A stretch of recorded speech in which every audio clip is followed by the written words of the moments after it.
नमस्ते दोस्तों, मैं मौर्यवशा मेरे YouTube चैनल पर आप सबका स्वागत करती हूँ। जैसा कि आप जानते हैं कि हम साकेत का जो नवम सर्ग है, नवम सर्ग की व्याख्या देख रहे हैं। ठीक है, तो चलिए अगली व्याख्या शुरू करते हैं।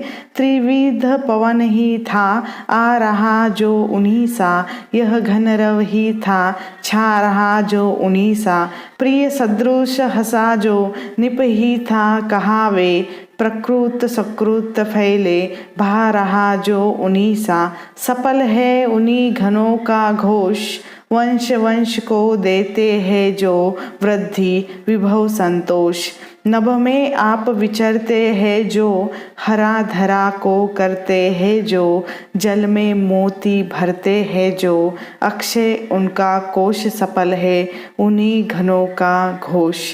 अब इसमें त्रिविध यानी 3 प्रकार की हवाएं, निप यानी कदम्ब का पेड़, विभव यानी वैभव, नभ यानी आकाश, धरा यानी धरती, कोश यानी भंडार।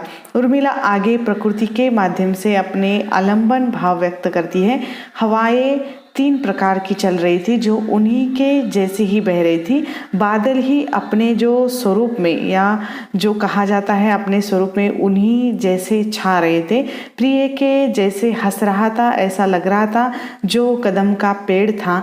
अब वे कहाँ है जो प्रकृति से उत्पन्न हुआ है और दान धर्म में जिसने कीर्ति पाई है, जो उन्हीं के जैसा सर्वत्र विद्यमान है, बादलों जैसा घोष यानी गर्जना करने में सफल है, वंश वंश में अपने कार्य से वृद्धि वैभव संतोष देते आया है, आकाश में विचरण करते हैं जो संपूर्ण धरा को हरा भरा करते हैं, जो जल में मोती भर देते हैं, जो चिर आयु है, उनका कोश या भंडार हमेशा भरा रहता है। उन्हीं घनों का नाद या घोष भी उन्हीं अर्थात प्रिय के समान है। ठीक है, आगे की जो पंक्तियां हैं वह इस तरह है।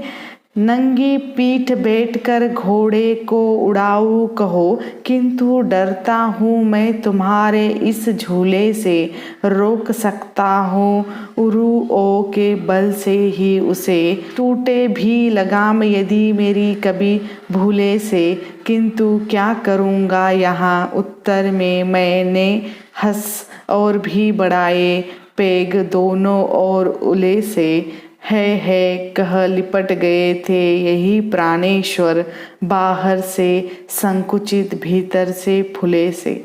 अब उर्मिला अपने विरह में प्रकृति को संबोधित करती हुई कहती है कि मेरे प्राणेश्वर, यानी प्राणेश्वर ने कहा था कि तुम कहो तो नंगी पीठ पर घोड़े उड़ाओ, किंतु तुम्हारे इस झूले से डरता हूँ मैं, तो इसे अपने विशाल बल से इसे रोक सकता हूँ। अगर कभी भूल से मेरी लगाम टूट भी जाती है, किंतु क्या कर सकता हूँ। हाँ, उत्तर में सिर्फ मैं हंस रही थी।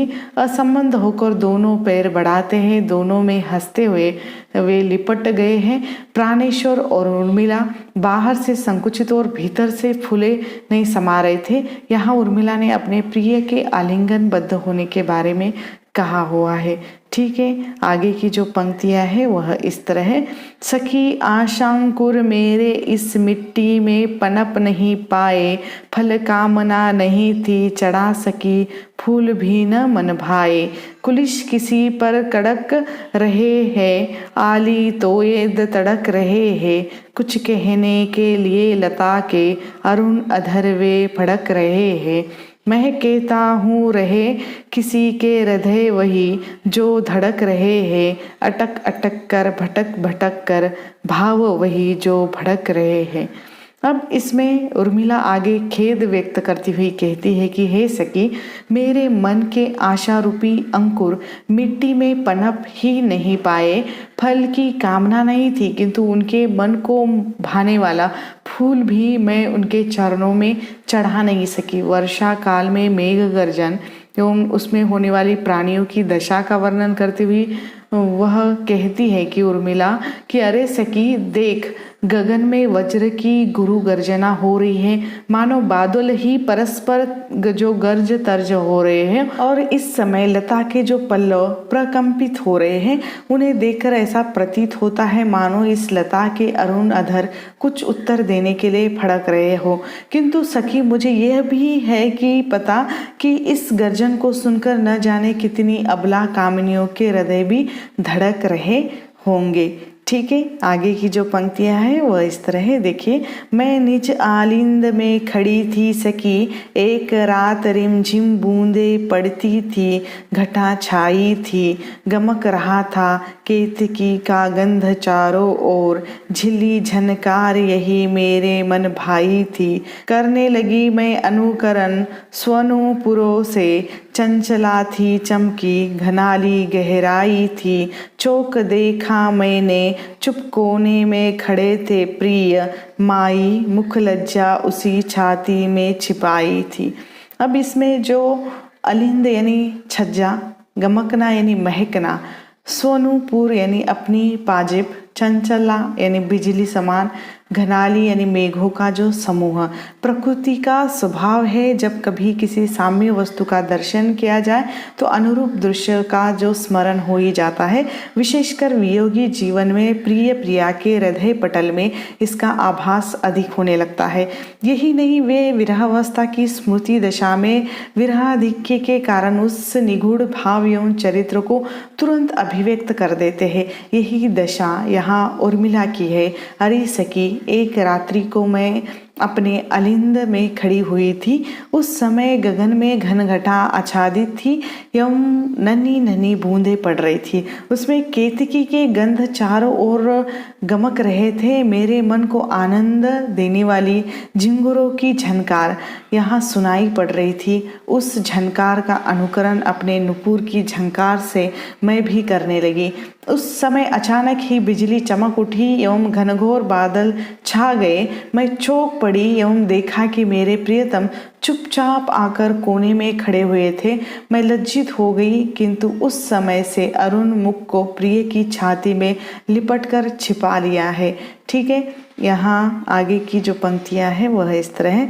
तम में तू भी कम नहीं जी, जुगनू बड़ भाग, भवन भवन में दीप है, जा वन वन में जाग। हाँ, वह सूरधेयता भी क्रीड़ा में है, कठोरता जड़िता, तड़प तड़प उठती है स्वजनी, घनालिंगिता तड़ता। अब इसमें कवि ने कहा है कि बड़ भाग्य यानी सौभाग्यशाली, स्वजनी यानी है सकी, घनालिंगिता यानी मेघ के आलिंगन में बद्ध। वियोग अवस्था में जुगनू को देखकर उर्मिला उससे कह रही है कि हे जुगनू, भले ही तेरा प्रकाश बहुत कम होता है लेकिन उसका भी महत्व है। तू सौभाग्यशाली है जो दीप्यमान रहता है, तू चिरंजीवी हो। और एक बात का तू ध्यान रख कि यहाँ तो घर घर में दीपकों का प्रकाश है, अतः तू यहाँ न जगमगा कर वन वन जाकर अपना प्रकाश फैला। हो सकता है किसी वन में मेरे प्रियतम लक्ष्मण को भी तेरे चमकने से लाभ हो। मेघ में से चमकती तड़ित को देखकर उर्मिला कहती है कि कभी कभी संयोग की कोमल क्रीड़ाएं भी कठोर बन जाती है, जैसे कि मेघ से आलिंगनबद्ध बिजली उसके कसने से बार बार तड़प उठती है। इन पंक्तियों में छे का अनुप्रास और रूपक अलंकार है। ठीक है, आगे की जो पंक्तियां हैं वह इस तरह है। गाढ़ तिमिर की बाढ़ में डूब रही सब सृष्टि, मानो चक्कर में पड़ी चकराती है दृष्टि। लाई सकी माली ने थी डाली उस वार, जब जम्बू फल जीजी ने लिए थे तुझे याद है। मैंने थे रसाल लिए, देवर खड़े थे पास, हंसकर बोल उठे निज निज स्वाद है। मैंने कहा रसिक तुम्हारी रुचि काहे पर, बोले देवी दोनों ओर मेरा रस स्वाद है। दोनों का प्रसाद भागी हूँ मैं हाय अली आज, विधि के प्रमाद से विनोद भी विषाद है। अब इसमें कवि ने कहा है कि वर्षा के कारण रात्रि का अंधेरा बढ़कर गाढ़ा हो गया है। ऐसा प्रतीत होता है मानो अंधेरे की बाढ़ में सारा संसार डूब रहा हो। जैसे चक्कर आ जाने पर दृष्टि और चकरा जाती है और उसे चारों ओर अंधेरा दिखाई देने लगता है। उर्मिला कहती है कि हे सखी, जब माली ने यह डाली तोड़कर उस दिन लाई थी, तुझे याद है? जम्बू फल जीजी अर्थात सीता ने लिए थे, मैंने रसाल फल लिए थे। तब जो जीजी के देवर हैं वह पास में ही खड़े थे और उन्होंने हंसकर कहा था कि इसका स्वाद ठीक ठाक है। तब मैंने कहा था कि हे रसिक, तुम्हारी रुचि किस पर है? तब प्रिय बोले थे, देवी दोनों और मेरा रस स्वाद है, दोनों का मैं भागीदार हूँ। और यह सुनकर मैं शर्म से लाल हो गई थी। जैसे कि आज इस समय यह विनोद करना भी विष की तरह मुझे प्रतीत होता है। यानी लक्ष्मण ने जो बातें कही थी वह बातें उर्मिला को फलों को देखकर याद आ रही है। ठीक है, तो आगे की जो पंक्तियां हैं वह इस तरह है। निचोड़ पृथ्वी पर वष्टि पानी, सुखा विचित्रांबर सृष्टि रानी, तथापि क्या मानस रिक्त मेरा, बना अभी अचल सिक्त मेरा, सकी छीन धूप और छीन छाया, यह सब चौमासे की माया, गया श्वास फिर भी यदि आया, तो सजीव है कृष्य भी काया, हमने उसको रोक न पाया, तो निज दर्शन योग गमाया, ले लो देव जहाँ जो लाया, यह सब चौमासे की माया। निचोड़ यानी सार, वृष्टि यानी पानी, बारिश का पानी, रिक्त यानी खाली, सिक्त यानी गीला, चौमासे यानी चार ऋतु। हे सृष्टि रानी, बरसात ने सारा पानी पृथ्वी पर निचोड़ दिया है, सारा अंबर सूख कर विचित्र सा लग रहा है, फिर भी मेरा मनोभाव जो खाली ही है, बल्कि मेरा आंचल भी भीग गया है। हे सखी, यह जो चौमासे की माया ने मेरे धूप और छाया दोनों ही छीन ली है, यानी मेरे ऊपर की जो धूप और छाया दोनों भी उसने छीन लिए हैं। श्वास गया तो भी यह मेरी बेजान सी काया यानी सजीव रूपी फिर से वापस आएगी, मैं इसको रोक नहीं पाऊंगी। अपने प्रिय के दर्शन का योग जो गवाया है मैंने, अपने नसीब ने यहाँ जहाँ मुझे लाया है वहीं पर ले लो, मैं यहाँ आ गई हूँ। यह तो सब इन चौमासे की माया है, यानी यह वियोग की जो अवस्था है यह चौमासे की माया है, ऐसा उर्मिला को इसमें लगता है। ठीक है, आगे की जो पंक्तियां है वह इस तरह है। पथ तक जकड़े है झाड़ियाँ, डाल घेरा उपवन साहा, हो गया आज मेरा, प्रियतम वनचारी गेह में भी रहेंगे, कह सकी मुझसे वे लौट के क्या कहेंगे, करे परिष्कृत माली ने आली यह उद्यान, करते होंगे गहन में प्रियतम इसका ध्यान। उर्मिला आगे कहती कि मेरे पथ में झाड़ी आकर रोके हुए हैं, उन्होंने अपना घेरा डाल रखा है, आज मेरा वन भी वन सा लग रहा है, अर्थात हो गया है। मेरे प्रियतम वन में गुहा में रहते होंगे, बताओ सखी जब वे लौट कर आएंगे तो क्या कहेंगे। हे सखी, माली ने यह उद्यान को परिष्कृत कर दिया है, क्योंकि प्रियतम भी वहाँ वन में इस उद्यान को याद करते होंगे, इसका ध्यान करते होंगे। ठीक है, आगे की जो पंक्तियां हैं वह इस तरह है। रह चीर दीन तू हरी भरी, बड़ सुख से बड़ सृष्टि सुंदरी, सुध प्रियतम की मिले मुझे, फल जन दीवन दान का तुझे। अब चीरदीन यानी सदैव, यहाँ पर उर्मिला वर्षा ऋतु को संबोधित करती हुई कहती है कि हे वर्षा ऋतु, तू सदैव हरी भरी बनी रहे, हे सृष्टि की सुंदरी तू बढ़ती रहे, सुखपूर्वक विकसित हो जाओ। तुझे देखकर मुझे अपने प्रियतम की स्मृति बनी रहती है, मुझे भी सभी जीवों को जल के द्वारा जीवदान करने का फल मिलता है। ठीक है, आगे की जो पंक्तियां हैं वह इस तरह है। हंसो हंसो हे शशि फूल फूलो हंसो, हिंडोरे पर बैठ झूलो, यथेष्ट मैं रोदन के लिए हूँ, झड़ी लगा दूँ इतना पिए हूँ, प्रकृति तू प्रिय की स्मृति मूर्ति है, जड़ित चेतन की त्रुटि प्रति है, रख सजीव मुझे वन की व्यथा, कह सकी कह तू उनकी कथा।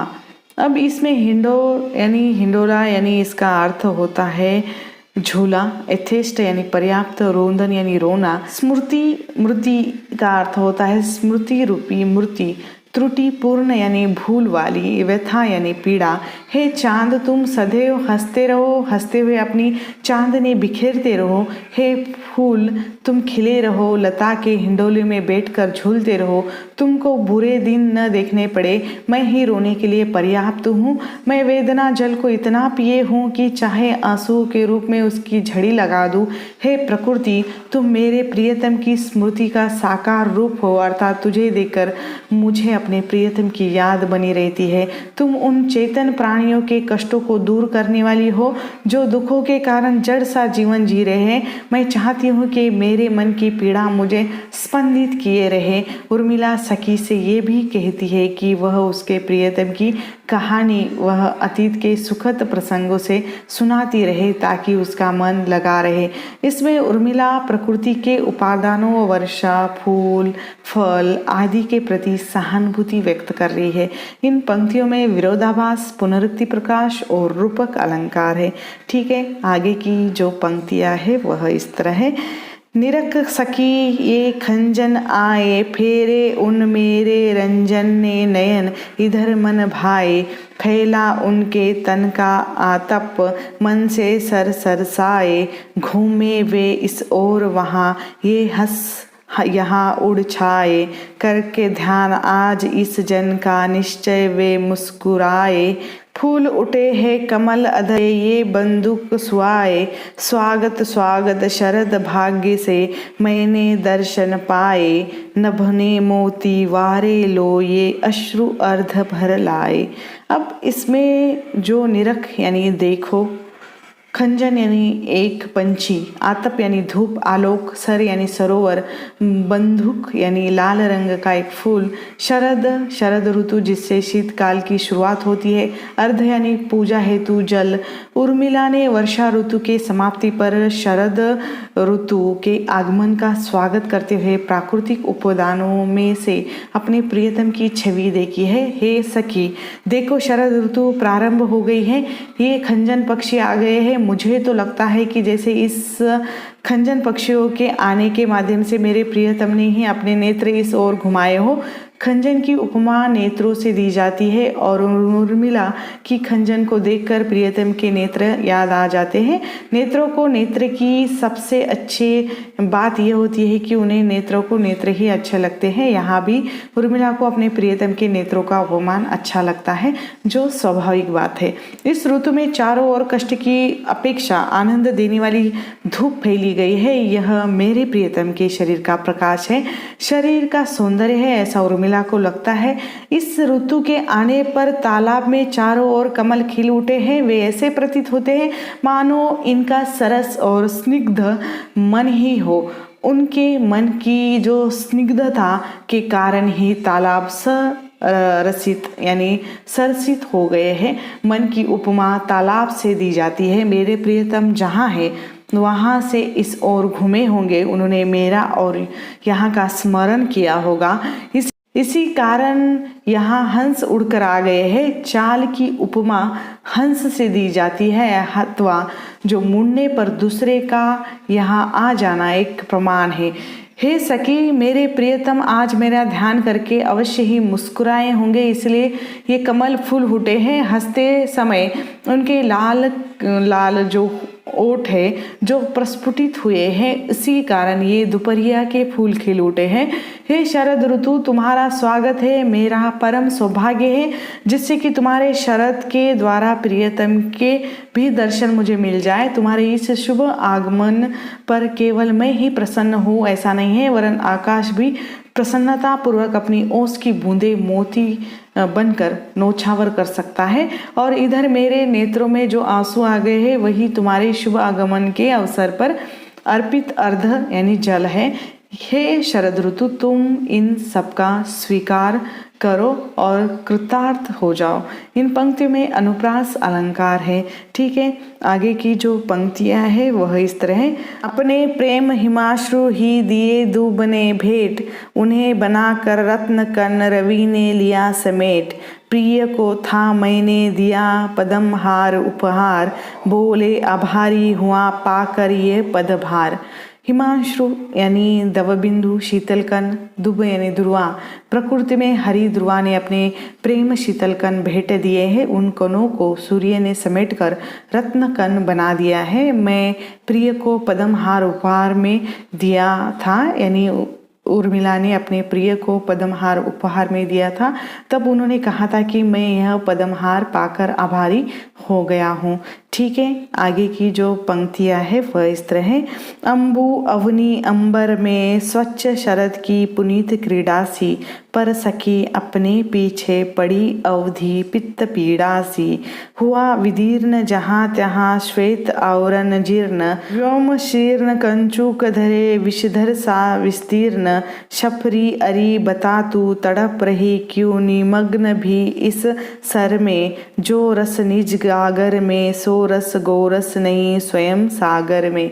अब इसमें अम्बु यानी जल, पाताल, अवनी यानी धरती, अंबर यानी आकाश, पुनीत यानी पवित्र, विदीर्ण यानी फटा हुआ, श्वेत यानी सफ़ेद, व्योम यानी आकाश, कंचुक यानी कवच अंगरखा, विस्तीर्ण यानी फैला हुआ, शपरी यानी मछली। विरहनी उर्मिला इसमें आकाश, पाताल और धरती के माध्यम से अपना विरह व्यक्त करती हुई कहती है कि निर्मल धरती आकाश और पाताल में शरद पवित्र क्रीड़ा जो कर रही है, पर सखी जो अवधि अब पीछे पड़ी है वह भयावह पीड़ा सी लग रही है। जहाँ आकाश सा सफ़ेद आवरण जीर्ण होकर फट गया है, आकाश ने जो कवच धरा था धरती पर वह विषधर के समान फैला हुआ है। हे मछली, तू बता क्यों निमग्न होकर तड़प रही हो, अर्थात सागर से मिलने की तुम्हारी इच्छा व्यर्थ है। जो रस अपने गागर में है उसके अधिक 100 गोरस भी सागर में भी नहीं होते हैं। ठीक है, आगे की जो पंक्तियाँ है वह इस तरह है। भ्रमरी इस मोहन मानस के बस मादक है रस भाव सभी, मधु पी कर और मदांध न हो, उड़ जा बस है अब शेम तभी। पड़ जाए न पंकज बंधन में निशी यद्यपि है कुछ दूर अभी, दिन देख नहीं सकते सविशेष किसी जन का सुख भोग कभी। अब इसमें शब्दार्थ जो है, शेम यानी कुशल मंगल, मदांध यानी नशे में होना, निशी यानी रात्र। आगे उर्मिला कहती है कि भ्रमरी को संबोधित करती हुई कि हे भ्रमरी, इस मोहन मानस में जो सभी रस भाव मादक रूप में है, मधु पीकर मदांध न हो जाओ, उड़ जाओ बस अभी कुशल और मंगल ही मंगल है। अब बंधन में न पड़ जाए, अभी रात्रि कुछ ही दूरी पर है, दिन कभी भी किसी जन का सुख भोग कभी भी नहीं देख सकता। इसीलिए भ्रमरी को संभल कर रहने के लिए उर्मिला कह रही है। ठीक है, तो यहाँ पर हम रुकते हैं, आगे की पंक्तियों की व्याख्या हम अगले वीडियो में करेंगे। तब तक के लिए धन्यवाद।